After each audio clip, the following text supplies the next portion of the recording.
Oh, décana, medidora de las vidas, análoga de nona. Los he juntado aquí a las nupcias para poder tratar un tema de gran importancia, que es Julio César.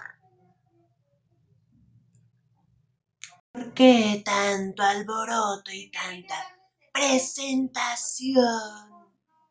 Resulta que al morir Julio César terminó en el inframundo egipcio y está siendo juzgado con Anubis gracias a Cleopatra. Entonces Plutón nos envió a nosotras, las Moiras, para ir a defenderlo. ¿Entendido? Está bien. Yo soy Nona, la hiladera de la vida. Si es así, por el dios Plutón, yo soy Morta, la parca, cortadora de vidas. Ok, vamos a ser sus abogados. Entonces, vamos a repasar otra vez todo lo que hay que decir de él. Comienzo yo. Cayo Julio César nació en el año 100 a.C., en el seno de una familia patricia. ¿Cuál era su nombre de pila? Cayo. Se le conocía como Julio César, que esto equivale a su apellido y esto compartido con todos los hombres de su familia. Los nombres de los patricios se componen de 3 partes. El praenomen, que correspondía al nombre de pila, el nomen, que identificaba el grupo familiar al que pertenecía, y el cognomen, que corresponde a la rama familiar. Está bien, bueno.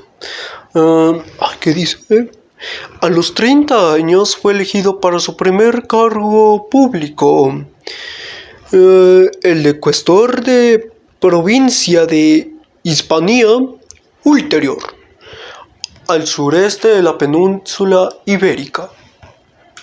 A César se le atribuye la construcción de las murallas importantes de la ciudad de Sevilla. La carrera político-romana siguió un orden bastante estricto y uno de los primeros cargos a los que se podía aspirar era el de cuestor, cuyas responsabilidades era sobre toda la administración de fondos públicos. En todos los tiempos de César, Hispania no se consideraba un territorio pacificado.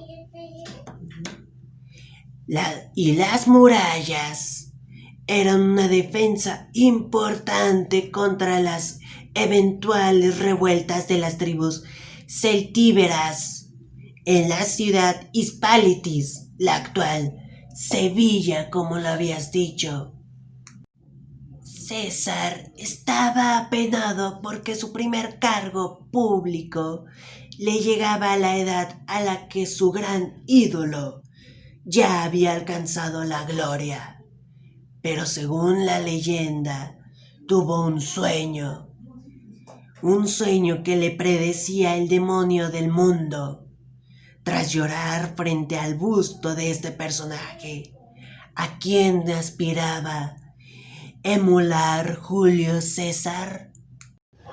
Alejandro Magno, el cursus honorum estaba limitado a los ciudadanos romanos hombres y había un mínimo de edad para cada magistratura. César era un simple administrador de provincia. Alejandro Magno ya había conquistado el poderoso imperio persa.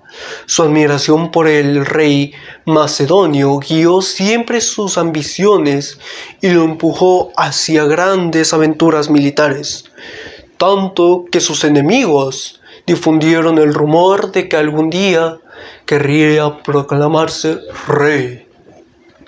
De hecho, César es conocido por su talento militar. el curso de una de sus mayores campañas bélicas, escribió una famosa obra que hoy se le conoce para usar el estudio del latín. ¿Cómo era la frase?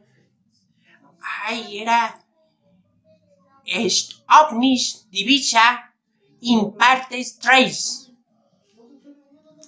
¿De qué tierra nos hablas?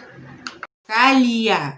Toda la Galia está dividida en 3 partes. Es la famosa primera fase, la Guerra de las Galias, de Bello Gálico, una obra de César que escribió en el curso de los 9 años del 58 al 50 a.C., que pasó sometiendo a las tribus de Galia. Está bien.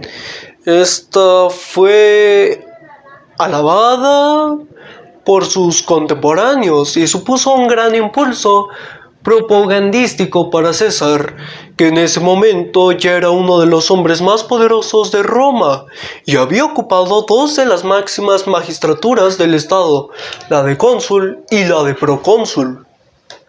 Desde el año 60 a.C., César era uno de los integrantes del llamado Primer Triunvirato, una alianza política entre los hombres más poderosos de Roma en aquel momento. Estos eran, además de César, esos yo los estudié: Nemeo Pompeyo Magno y Marco Licino Craso.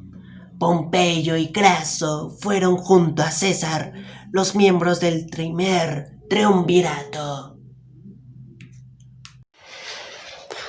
Craso murió durante una campaña contra el Imperio Parto, mientras que César combatía en la Galia y Pompeyo, que se encontraban en Roma, fue atraído por los rivales de este último.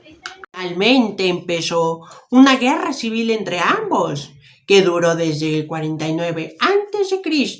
hasta el 45 a.C. y terminó con la victoria absoluta de Julio César y la muerte de Pompeyo.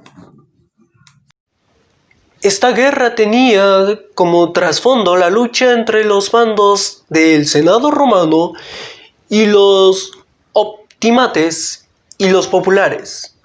¿A qué bando perteneció César? Los populares.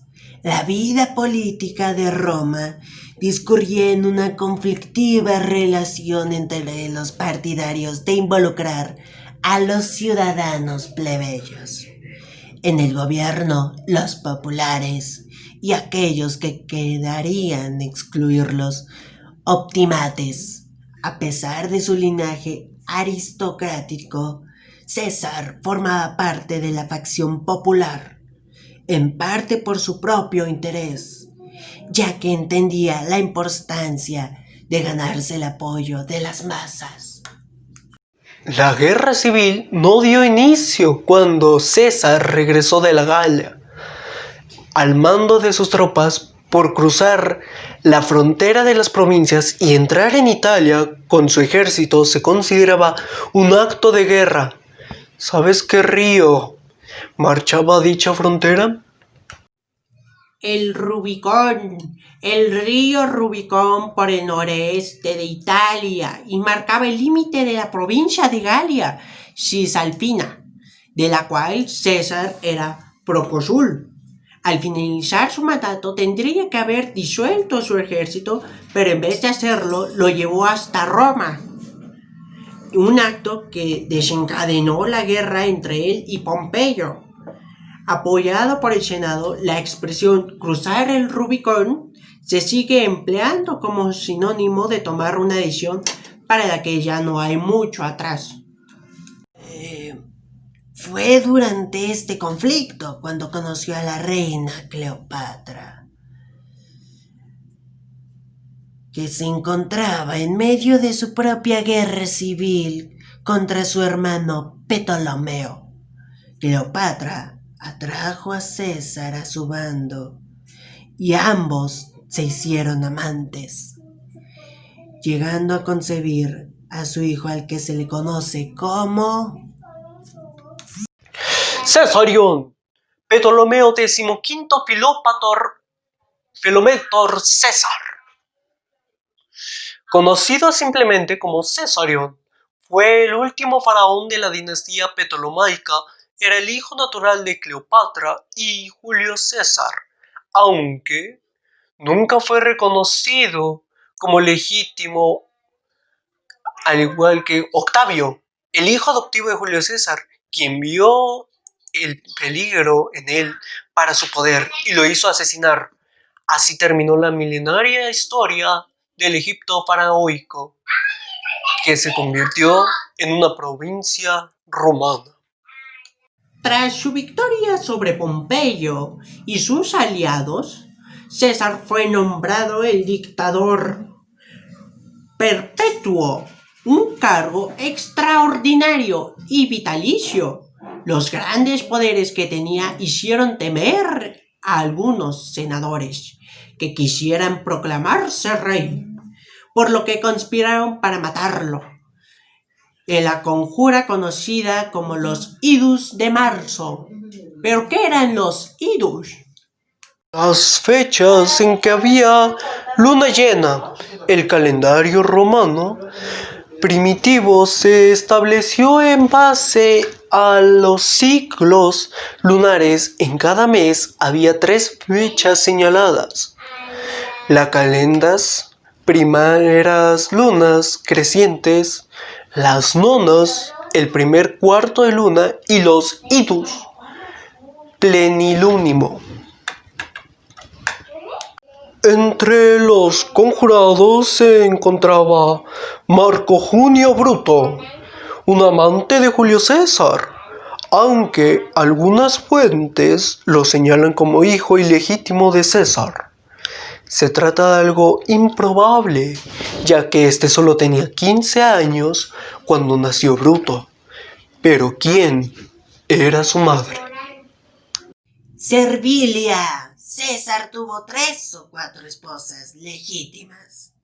El matrimonio de los hombres, los nobles romanos, eran un asunto político y las esposas eran escogidas y repudiadas según cambiaban las alianzas.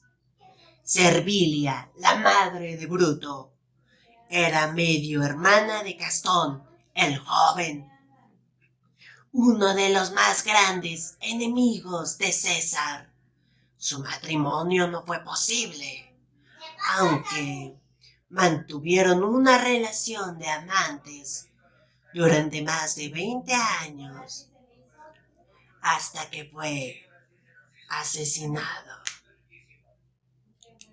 En su testamento, César nombró como su heredero a Cayo Octavio Turino, si no me equivoco, un joven pariente suyo que se convertiría en el primer emperador romano. ¿Con qué nombre pasaría a la posterioridad? Augusto, al ser adoptado, Octavio asumió el nombre de Cayo Julio César Octaviano, adoptando el nomen y el cognomen de su tío abuelo, junto con el de Octaviano, que hacía referencia a su linaje de nacimiento. Augusto, ¿qué significa ilustre? Fue el título honorífico que le otorgó el Senado y con el que ha pasado a la historia como su nombre de emperador. Julio César dejó una honda huella en la historia, tanto que su nombre dio origen a los títulos de varios soberanos, como Kaisers en Alemania o zar en Rusia. Y hubo un rey en España al que le llamaban el César. Esto lo vamos a utilizar como plan secreto. ¿Quién era el César? No entiendo cuál es tu idea, pero al que le decían César era Carlos I, Carlos de Habsburgo, primero de España y quinto del Sacro Imperio Romano Germánico. Fue uno de los soberanos más poderosos de la Europa moderna. Gracias a los varios títulos que heredó, llegó a reinar sobre toda Europa central, el sur de Italia y la mayoría de la península ibérica. Yo creo que ya con este material podemos salvar a Julio César y bueno, creo que ya entendí cuál es tu plan. Un César va a estar allá, pero ya veremos cuál será.